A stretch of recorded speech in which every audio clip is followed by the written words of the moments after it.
Hi hello friends, good afternoon. Welcome back to my YouTube channel. ಎಲ್ಲರೂ ಹೇಗಿದ್ದೀರಾ? ಎಲ್ಲರೂ ಚೆನ್ನಾಗಿದ್ದೀರಾ ಅಂತ ಅಂದ್ಕೊಂಡಿದ್ದೀನಿ. ಎಲ್ಲರದು ಊಟ ಆಯಿತಾ? ಈಗ ಆಲ್ರೆಡಿ 2:30 ಆಗಿದೆ ಟೈಮು. ಇವತ್ತು ಮಧ್ಯಾಹ್ನದಿಂದ ಬ್ಲಾಗ್ ಸ್ಟಾರ್ಟ್ ಮಾಡ್ತಾ ಇದ್ದೀನಿ. ಸೊ ಇವತ್ತು ದೇವ್ರ ಮನೆ ಎಲ್ಲ ಕ್ಲೀನ್ ಮಾಡಿ, ಗ್ರಹಣ ಇದ್ದಿದ್ದರಿಂದ ಎಲ್ಲ ನೀಟಾಗಿ ದೇವ್ರ ಮನೆ ಎಲ್ಲ ಕ್ಲೀನ್ ಮಾಡಿ ಈಗೆಲ್ಲ ಪೂಜೆ ಆಯಿತು. ಸೊ ನಿಮ್ಮದು ಎಲ್ಲ ಹೇಗೆ ಪೂಜೆ ಎಲ್ಲ ಆಯಿತಾ? ಏನು ಗ್ರಹಣ ಹೇಗೆ ನೋಡಿದ್ರಾ ಎಲ್ಲ ಯಾರಾದರೂ? ನಾವು ನೋಡಲೇ ಇಲ್ಲ. 11:15ವರೆಗೂ ಇದ್ದಿದ್ವಿ, ಆಮೇಲೆ ಫುಲ್ ಮೋಡ ಬಂದುಬಿಟ್ಟಿತ್ತು. ಸೊ ನೋಡೋದಕ್ಕಾಗಲಿಲ್ಲ. ದೇವ್ರ ಮನೆಯಲ್ಲೆಲ್ಲ ಕ್ಲೀನ್ ಮಾಡಿ ಹೂವು ಎಲ್ಲ ಮುಡಿಸಿ ಎಲ್ಲ ಪೂಜೆ ಎಲ್ಲ ಆಗಿದೆ. ಇವತ್ತು ಗ್ರಹಣ ಇದ್ದಿದ್ದರಿಂದ ಆ ರಾಶಿಯವ್ರಿಗೆ ಆ ರೀತಿ ಫಲ ಈ ರೀತಿ ಫಲ ಅಂತ ಜ್ಯೋತಿಷ್ಯದವರು ತುಂಬ ಹೇಳ್ತಾ ಇದ್ರು. ಸೊ ಹಾಗಾಗಿ ಎಲ್ಲರೂ ದೇವ್ರ ಪೂಜೆ ಮಾಡಿ ದೇವ್ರನ್ನ ಜಪ ಮಾಡಿ, ಸೊ ಯಾವ ರಾಶಿಗೆ ಏನು ಪ್ರಾಬ್ಲಮ್ ಇದ್ರೂ ಎಲ್ಲ ನಿವಾರಣೆ ಆಗುತ್ತೆ. ದೇವಸ್ಥಾನಕ್ಕೆ ಹೋಗಿ ಬನ್ನಿ, ಮನೆ ದೇವ್ರಿಗನ್ನ ಪೂಜೆ ಮಾಡಿ. ಸೊ ನೀವು ಮತ್ತು ಒಬ್ಬರು ಹೇಳ್ತಾರೆ ದಾನ ಕೊಡಬೇಕು ಹಾಗೆ ಹೀಗೆ ಅಂತ ಹೇಳಿಬಿಟ್ಟು, ಸೊ ನಾವು ದೇವ್ರ ಪೂಜೆ ಮಾಡಿ ದೇವರ ಶ್ಲೋಕಗಳನ್ನು ಹೇಳೋದ್ರಿಂದ ಅದರಿಂದನೂ ನಮ್ಮ ಏನಾದ್ರು ದೋಷ ಅದು ಇದು ಇರುತ್ತಲ್ಲ ಅದೆಲ್ಲ ಪರಿಹಾರ ಆಗುತ್ತೆ. ಬೆಳಗ್ಗೆಗೆ ಕಾರ್ನ್ ಪಲಾವ್ ಮಾಡೋಣ ಅಂತ ಹೇಳಿಬಿಟ್ಟು ಈಗೆಲ್ಲ ಬಿಡಿಸ್ತಾ ಇದ್ದೀನಿ. ಮಗಳು ಓದ್ಕೊತಾ ಇದ್ಲು, ಈಗ ಒಂದು 5 ನಿಮಿಷ ಬ್ರೇಕ್ ತಗೊಂಡು ಹೋಗಿದ್ದಾಳೆ. ಸೊ ಮಕ್ಕಳಿಗೆ ಸ್ವೀಟ್ ಕಾರ್ನ್ ಅಂದರೆ ತುಂಬ ಇಷ್ಟ. ಸೊ ಹಾಗಾಗಿ ಪಲಾವ್ ಮಾಡಿದ್ರೆ ತಿಂತಾರೆ. ಕಾರ್ನ್ ಪಲಾವ್ ಇಷ್ಟ ಅಲ್ವೇನೋ, ಚೆನ್ನಾಗಿರುತ್ತೆ. ಸೊ ಹಾಗಾಗಿ ಈಗಲೇ ಎಲ್ಲ ರೆಡಿ ಮಾಡಿ ಇಟ್ಕೊತಾ ಇದ್ದೀನಿ ಬೆಳಗ್ಗೆಗೆ. ಸೊ ಎಲ್ಲ ಪ್ರಿಪೇರ್ ಮಾಡಬೇಕಲ್ಲ. ಕಾರ್ನ್ ಪಲಾವ್ ಸೂಪರ್ ಆಗಿದೆ, ಸಖತ್ತು ಇಷ್ಟ ಆಯಿತು ಮಕ್ಳಿಗಂತೂ. ಕಾರ್ನ್ ಇರೋದಕ್ಕೆ ಅವರು ಫುಲ್ ಎಲ್ಲ ತಿನ್ಕೊಂಡು ಬರ್ತೀವಿ ಅಂತ ಹೇಳಿದ್ದಾರೆ. ಸೊ ನಿಮಗೂ ಯಾರಿಗಾದರೂ ರೆಸಿಪಿ ಬೇಕಂದರೆ ಕಮೆಂಟ್ ಮಾಡಿ ತಿಳಿಸಿ. ಸೂಪರಾಗಿರುತ್ತೆ, ಮಕ್ಕಳಿಗೆ ಇಷ್ಟಪಡ್ತಾರೆ. ನಾನಿವತ್ತು ವೇದಿಕಾ ಬ್ರ್ಯಾಂಡ್ ಅನ್ನೋ ಅಂಥ ಒಂದು ಶಾಪಿಗೆ ಬಂದಿದ್ದೀನಿ. ಇಲ್ಲಿ ಆಫರ್ ನಡೀತಾ ಇದೆ ಅಂತ ನೋಡಿದೆ, ಅದಕ್ಕೋಸ್ಕರ 1000 ಆ್ಯಂಡ್ ಗೋ ಕಲರ್ಸ್ದೇನಾ ಇವೆಲ್ಲನೂ ಲೆಗಿನ್ಸು. ಟಾಪ್ಸ್ಗಳೆಷ್ಟು? ನೋಡಿ, ಇದೆ ವೇದಿಕಾ ಬ್ರ್ಯಾಂಡ್ದು ಶಾಪ್. ಇದು ಚೆನ್ನಾಗಿದ್ದಾವೆ ಲೆಗಿನ್ಸ್ಗಳೆಲ್ಲನೂ 1100ಗೆ 6 ಅಂತೆ. ದಪ್ಪಟ ಇದೆ ವೇದಿಕಾ. ಟಾಪ್ಸ್ಗಳು ತುಂಬ ಇದ್ದಾವೆ, ನೋಡಿ ತೊಗೊಬೇಕಷ್ಟೇ ಕಲೆಕ್ಷನ್ಸು. ಇದರಲ್ಲಿ ಎಕ್ಸೆಲ್ ಇಲ್ವಾ? ಇದೆಲ್ಲ ಫುಲ್ಲು ನೋಡಿ ಲೆಗಿನ್ಸೇ ಇದ್ದಾವೆ. ಈಗ ಲೆಗಿನ್ಸ್ ಆಫರ್ ಬಿಟ್ಟಿರೋದು, ಸೊ ಹಾಗಾಗಿ ಎಲ್ಲ ಲೆಗಿನ್ಸೇ ಇದ್ದಾವೆ. ಟಾಪ್ಸ್ಗಳು ಇದ್ದಾವೆ.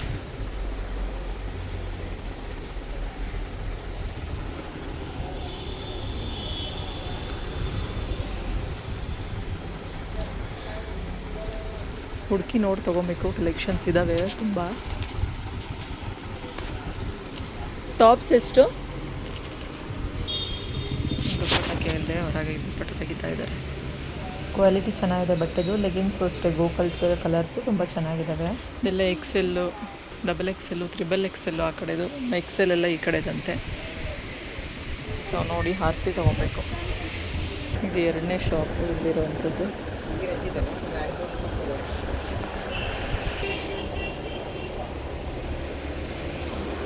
ಇಲ್ಲೆಲ್ಲ ಸ್ಲಿಪ್ಪರ್ಸ್ಗಳು ಇದೆ, ಇದೆಲ್ಲ ಇನ್ನರ್ ವೇರ್ಸ್.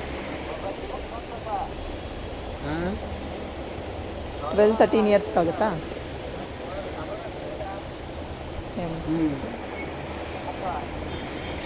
ಕಲರ್ಸ್ ಇಲ್ಲೆಲ್ಲ ಟಾಪ್ಸ್ಗಳಿದ್ದಾವೆ. ಅದೇ ಎಲ್ಲ ಹುಡುಕಿ ನೋಡಿ ತೊಗೊಬೇಕು. ನಾನಿಲ್ಲಿ ಮಕ್ಳಿಗೆ ನೈಟ್ ಡ್ರೆಸ್ ಥರದ್ದು ನೋಡೋಣ ಅಂತ ಅಂದ್ಕೊಂಡೆ. ಇದ್ದಾವೆ ಸೈಜ್ಗಳು, ನೋಡಿ ತೊಗೊಬೇಕಾದ್ರೆ. 600 ಸ್ಟಾರ್ಟಿಂಗು. ಓಪನ್ ಮಾಡಿ.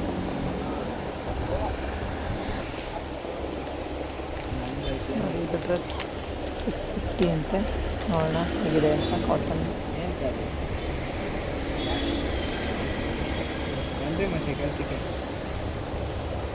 ಏನು ಕಲರ್ ಹೋಗಲ್ವಾ? ಕಲರ್ ಏನು ಹೋಗಲ್ವಾ? ಇದರಲ್ಲಿ ಕಲರ್ಸ್ ಇದ್ದಾವಾ? ತೋರಿಸಿ ಒಂದೆರಡು. 600 ಇದು 650.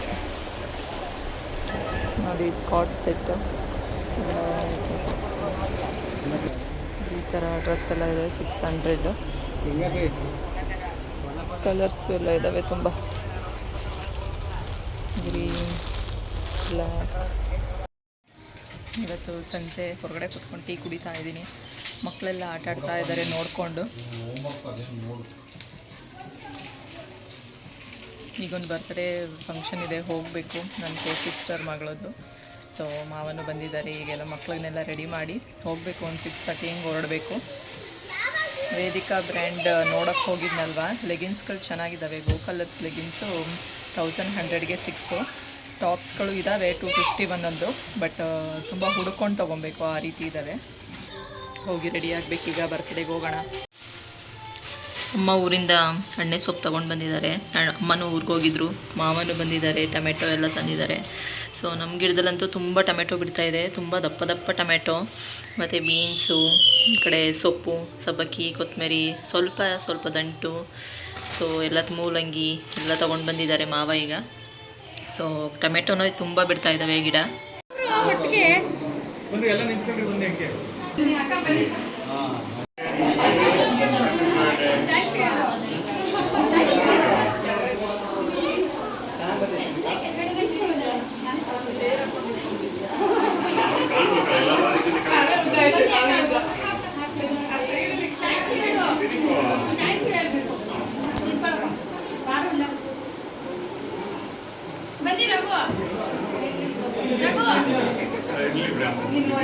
ಕ್ಯಾಮ್ರಾ ನೋಡ್ತಾ ಇಲ್ಲ, ನೋಡ್ತಾ ಇದೀವಿ.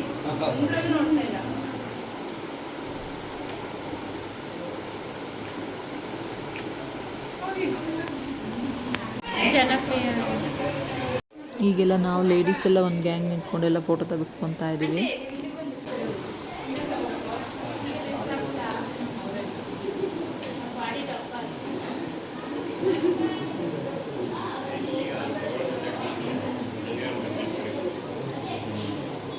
ಡೆಕೋರೇಷನ್ ಎಲ್ಲ ಸಿಂಪಲ್ಲಾಗಿ ಚೆನ್ನಾಗಿ ಮಾಡಿದರು. 5 ಇಯರ್ಸ್ ಬರ್ತ್ಡೇ ಎಲ್ಲ ಮುಗೀತು. ಈಗ ಮನೆಗೆ ಬಂದ್ವಿ. ಇವತ್ತು ಫುಲ್ ಸಿಕ್ಕಾಪಟ್ಟೆ ಮಳೆನೇ. ಸೊ ಹಾಗಾಗಿ ನಮ್ಮ ನಾದಿನಿ ಎಲ್ಲ ಬಂದಿದ್ರಲ್ಲ, ಅವ್ರನ್ನೆಲ್ಲ ಕರ್ಕೊಂಡೋಗಿ ಮನೆಗೆ ಬಿಟ್ಟು ಮತ್ತು ನಾವು ಈ ಕಡೆ ಬಂದ್ವಿ. ಸೊ ಈ ಟೈಮಲ್ಲೇ ಮಳೆ, ಇವತ್ತು ಸಂಜೆಯಿಂದ ಮೋಡ ಮುಚ್ಕೊಂಡಿತ್ತು. ಸೊ ಈಗ ಮಳೆ ಬಂತು. ನೆಕ್ಸ್ಟ್ ಡೇ ಮಾರ್ನಿಂಗ್ ಇದು ಕಾಫಿ ಮಾಡ್ತಾಯಿದ್ದೀನಿ. ಬೆಳಗ್ಗೆ ಎದ್ದ ತಕ್ಷಣ ಕಾಫಿ ಇರಲೇಬೇಕು, ಮಾವ ಹಸ್ಬೆಂಡ್ಗೆ ಅಂತ ಹೇಳಿ ಕಾಫಿ ಮಾಡ್ತಾಯಿದ್ದೀನಿ. ನಾನೇನು ಡೈಲಿ ಕಾಫಿ ಕುಡಿಯೋವಂಥ ರೂಢಿ ಇಲ್ಲ. ಹಸ್ಬೆಂಡಿಗೆ ಮಾಡಿದಾಗ ಅದ್ರ ಜೊತೆ ಸ್ವಲ್ಪ ಕುಡಿಯೋವಂಥದ್ದು ಕಂಪ್ನಿಗೆ. ಸೊ ನೆಕ್ಸ್ಟು ನನ್ನ ವ್ಯೂವರ್ಸ್ ಗೊತ್ತಿರುತ್ತೆ, ನಾನು ತುಂಬ ಟೀ ಇಷ್ಟಪಡ್ತೀನಿ, ಕಾಫಿ ಅಂದರೆ ಏನಷ್ಟು ಇಷ್ಟ ಇಲ್ಲ ಅಂತ. ನೆಕ್ಸ್ಟು ಈ ಕಡೆ ತಿಂಡಿಗೆ ರವೆ ರೊಟ್ಟಿ ಮಾಡ್ಕೊಳ್ಳೋಣ ಅಂತ ಹೇಳಿಬಿಟ್ಟು ಚಿರೋಟಿ ರವೆ ಮತ್ತು ಒಂದು ಸ್ವಲ್ಪ ಮೊಸರು, ಕ್ಯಾರೆಟ್ನ ಅದ್ರ ಮೇಲೆ ತುರ್ಕೊಂಡಿದ್ದೀನಿ. ನೆಕ್ಸ್ಟು ಸ್ವಲ್ಪ ಉಪ್ಪು ಹಾಕ್ಕೊತಾ ಇದ್ದೀನಿ, ಸ್ವಲ್ಪ ಜೀರಿಗೆ ಹಾಕ್ಕೊತಾ ಇದ್ದೀನಿ. ಸೊ ತುಂಬ ಚೆನ್ನಾಗಿರುತ್ತೆ ಚಿರೋಟಿ ರವೆ ಹಾಕಿ ರೊಟ್ಟಿ ಮಾಡೋದು. ನೆಕ್ಸ್ಟು ಈ ಕಡೆ ಪಾತ್ರೆಗೆ ಎಲ್ಲನೂ ಸಬ್ಬಕ್ಕಿ ಸೊಪ್ಪಿತ್ತು, ಈರುಳ್ಳಿ ಮತ್ತು ಹಸಿಮೆಣ್ಸಿನ್ಕಾಯಿ ಎಲ್ಲ ಕಟ್ ಮಾಡಿ ಇಟ್ಕೊಂಡು ಅದನ್ನೆಲ್ಲ ಪಾತ್ರೆಗೆ ಸೇರಿಸ್ಕೊತಾ ಇದ್ದೀನಿ. ಎಲ್ಲ ಮಿಕ್ಸ್ ಮಾಡಿ ಸ್ವಲ್ಪ ಹೊತ್ತು ನೆನೆದ್ರೆ ಚೆನ್ನಾಗಿರುತ್ತೆ. ರವೆನ ಸ್ವಲ್ಪ ನೀಟಾಗಿ ಕಲಿಸ್ಬಿಟ್ಟು ಮಿಕ್ಸ್ ಮಾಡಿ ನೆನೆಯಕ್ಕೆ ಬಿಟ್ಟರೆ ಒಂದು 10 ನಿಮಿಷ ರೊಟ್ಟಿ ಚೆನ್ನಾಗಿ ಬರುತ್ತೆ ಅಂತ ಹೇಳಿಬಿಟ್ಟು ಮಾಡಿದ ತಕ್ಷಣ ಬಿಸಿ ಬಿಸಿ ತಿಂದರೆ ಕ್ರಿಸ್ಪಿಯಾಗಿ ಚೆನ್ನಾಗಿರುತ್ತೆ. ಬಾಕ್ಸ್ಗೆಲ್ಲ ಪ್ಯಾಕ್ ಮಾಡಬೇಕು ಅಂದರೆ ಸ್ವಲ್ಪ ಮೆತ್ತಗನ್ಸುತ್ತೆ, ಬಟ್ ಚೆನ್ನಾಗಿರುತ್ತೆ. ಅಕ್ಕಿ ರೊಟ್ಟಿ, ರಾಗಿ ರೊಟ್ಟಿ ಥರ ಅದು ಅಷ್ಟು ಗಟ್ಟಿ ಅನಿಸಲ್ಲ. ಇದು ರವೆ ರೊಟ್ಟಿ ಸ್ವಲ್ಪ ಮೆತ್ತಗೆ ಇರುತ್ತೆ, ಚೆನ್ನಾಗಿರುತ್ತೆ. ಬಾಕ್ಸ್ಗೂ ತೊಗೊಂಡು ಹೋಗ್ಬೋದು. ಇದಕ್ಕೆ ಕಾಯಿ ಚಟ್ನಿ ಮಾಡ್ಕೊಂಡ್ರೆ ತುಂಬ ಚೆನ್ನಾಗಿರುತ್ತೆ. ನಾನೀಗ ಸ್ವಲ್ಪ ನೀರು ಹಾಕ್ಕೊಂಡು ಮಿಕ್ಸ್ ಮಾಡ್ಕೊತಾ ಇದ್ದೀನಿ. ಉಪ್ಪು ಮತ್ತು ಹಸಿಮೆಣ್ಸಿನ್ಕಾಯಿ, ಸೊಪ್ಪು, ಈರುಳ್ಳಿ, ಜೀರಿಗೆ ಎಲ್ಲನೂ ಮಿಕ್ಸ್ ಆಗಬೇಕು ನೀಟಾಗಿ ಅಂತ ಹೇಳಿಬಿಟ್ಟು ಹಿಟ್ಟನ್ನ ಚೆನ್ನಾಗಿ ಕಲಿಸ್ಕೊಂಡ್ರೆ ರೊಟ್ಟಿ ತುಂಬ ಚೆನ್ನಾಗಿ ಬರುತ್ತೆ.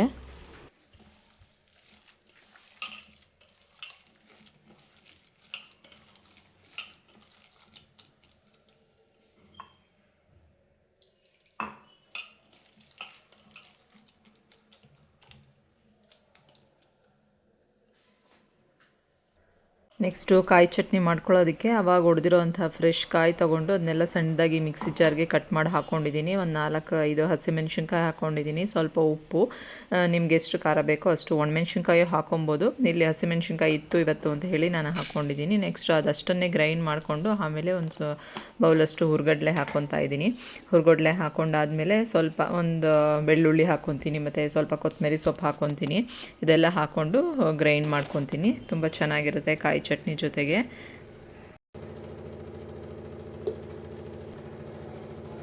ನೆಕ್ಸ್ಟು ಅದನ್ನೆಲ್ಲ ರೊಟ್ಟಿಗೆ ಕಲಸಿಟ್ಟು ನಾನು ಈ ಕಡೆ ಚಟ್ನಿ ಮಾಡ್ಕೊಳ್ಳೋ ಅಷ್ಟರಲ್ಲಿ ಒಂದು 10 ನಿಮಿಷ ಆಗಿದೆ. ಈಗೆಲ್ಲ ನೆಂದಿದೆ ಚೆನ್ನಾಗಿ. ನಾನು ಹೆಂಚನ್ನ ಬಿಸಿಗಿಟ್ಕೊಂಡು ಈಗ ರೊಟ್ಟಿ ಹಾಕ್ಕೊತಾ ಇದ್ದೀನಿ. ತುಂಬ ಚೆನ್ನಾಗಿ ಬರುತ್ತೆ. ತೆಳ್ಳಗೆ ಬೇಕಾದರೂ ಹಾಕೊಬೋದು, ನೀವು ಗಟ್ಟಿಗೆ ಬೇಕಾದರೂ ಹಾಕೊಬೋದು. ಸೊ ಸಿಮ್ಮಲ್ಲಿ ಇಟ್ಕೊಂಡು ಸ್ಟವ್ನ ಉರಿನ, ಯಾಕಂದರೆ ರೊಟ್ಟಿ ಬಳಿಬೇಕಾದ್ರೆ ಹಬೆ ಹೊಡಿಯುತ್ತೆ, ಹಾಗಾಗಿ ಸಿಮ್ಮಲ್ಲಿ ಇಟ್ಕೊಂಡು ಹಾಕ್ಕೊಬೇಕು.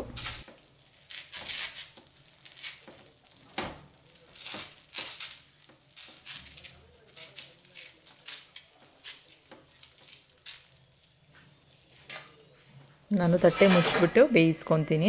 ಸೊ ನೆಕ್ಸ್ಟು ನೋಡ್ಬೋದು ನೀವು ಎಷ್ಟು ಚೆನ್ನಾಗಾಗಿದೆ ರವೆ ರೊಟ್ಟಿ ಅಂತ ಹೇಳಿಬಿಟ್ಟು ಮೆತ್ತಗೆ ಆಗಿದೆ. ಸೊಪ್ಪೆಲ್ಲ ಹಾಕಿರೋದ್ರಿಂದ ತುಂಬ ಚೆನ್ನಾಗಿರುತ್ತೆ. ಸೊ ಮಕ್ಕಳಿಗೆ ಈ ಥರ ಕೊಟ್ಟರೆ ಅವರು ತಿನ್ನೋದಕ್ಕೆ ಇಷ್ಟಪಡ್ತಾರೆ. ಈ ಕಡೆ ಬೆಳಗ್ಗೆ ಮಕ್ಕಳಿಗೆ ಚಪಾತಿ ಕ್ಯಾರೆಟ್ ಪಲ್ಯನೂ ಮಾಡಿದ್ದೆ. ನೆಕ್ಸ್ಟು ಸೀಬೆಕಾಯಿ 1 ಪೀಸ್ ಕ್ಯಾರೆಟು ಆ್ಯಪಲ್ಲು ಎಲ್ಲನೂ ಅದ್ರ ಜೊತೆ ರವೆ ರೊಟ್ಟಿ ಸೂಪರಾಗಿದೆ. ಅದಕ್ಕೆ ಕಾಯಿ ಚಟ್ನಿ ಮಾಡಿದ್ದೆ, ಚೆನ್ನಾಗಿದೆ. ಇವತ್ತು ಕ್ಯಾರೆಟ್ ಪಲ್ಯನೂ ಮಾಡಿದ್ದೆ. ಸೊ ಬೆಳಗ್ಗೆಗೆ ತಿಂಡಿಗೆ ಇವತ್ತು 2 ತಿಂಡಿ ಆಗಿರೋದ್ರಿಂದ ಕ್ಯಾರೆಟ್ ಪಲ್ಯ ಕಣ್ಣಿಗೆ ತುಂಬ ಒಳ್ಳೆಯದು ಕ್ಯಾರೆಟು. ಹಾಗಾಗಿ ಮಕ್ಕಳಿಗೆ ಕ್ಯಾರೆಟ್ ಡೈಲಿ ಕೊಡಿ ತಿನ್ನೋದಕ್ಕೆ, ಹಸಿದೇನೆ ಒಂದೊಂದು ದಿವಸ ಪಲ್ಯ ಮಾಡಿಕೊಡಿ, ಹಲ್ವಾ ಮಾಡಿಕೊಡಿ, ತುಂಬ ಚೆನ್ನಾಗಿರುತ್ತೆ. ಸೊ ಹಾಗಾಗಿ ಇವತ್ತು ರವೆ ರೊಟ್ಟಿ, ಕಾಯಿ ಚಟ್ನಿ ಮತ್ತು ಕ್ಯಾರೆಟ್ ಪಲ್ಯ ಕಾಂಬಿನೇಷನ್. ಸೊ ಇವತ್ತಿನ ವ್ಲಾಗ್ನ ಇಲ್ಲಿಗೆ ಎಂಡ್ ಮಾಡ್ತಾ ಇದ್ದೀನಿ. ನನ್ನ ವ್ಲಾಗ್ ನಿಮಗೆಲ್ಲ ಇಷ್ಟ ಆಗಿದೆ ಅಂತ ಅಂದ್ಕೊಂಡಿದ್ದೀನಿ. ಇಷ್ಟ ಆದರೆ ಪ್ಲೀಸ್ ಹೋಗಿ ಒಂದು ಲೈಕ್ ಮಾಡಿ, ಶೇರ್ ಮಾಡಿ ಮತ್ತು ಸಬ್ಸ್ಕ್ರೈಬ್ ಮಾಡ್ಕೊಳ್ಳಿ. ಇನ್ನು ಯಾರೆಲ್ಲ ಸಬ್ಸ್ಕ್ರೈಬ್ ಮಾಡ್ದಿರಾ ನೋಡ್ತಾ ಇದ್ದೀರಾ, ಈಗ ಹೊಸದಾಗಿ ನನ್ನ ಚಾನಲ್ನ ನೋಡ್ತಾ ಇದ್ದೀರಾ, ಪ್ಲೀಸ್ ಎಲ್ಲರೂ ಸಬ್ಸ್ಕ್ರೈಬ್ ಮಾಡ್ಕೊಂಡು ನೋಡಿ, ಪ್ಲೀಸ್ ಸಪೋರ್ಟ್ ಮಾಡಿ. Thank you so much. Bye bye.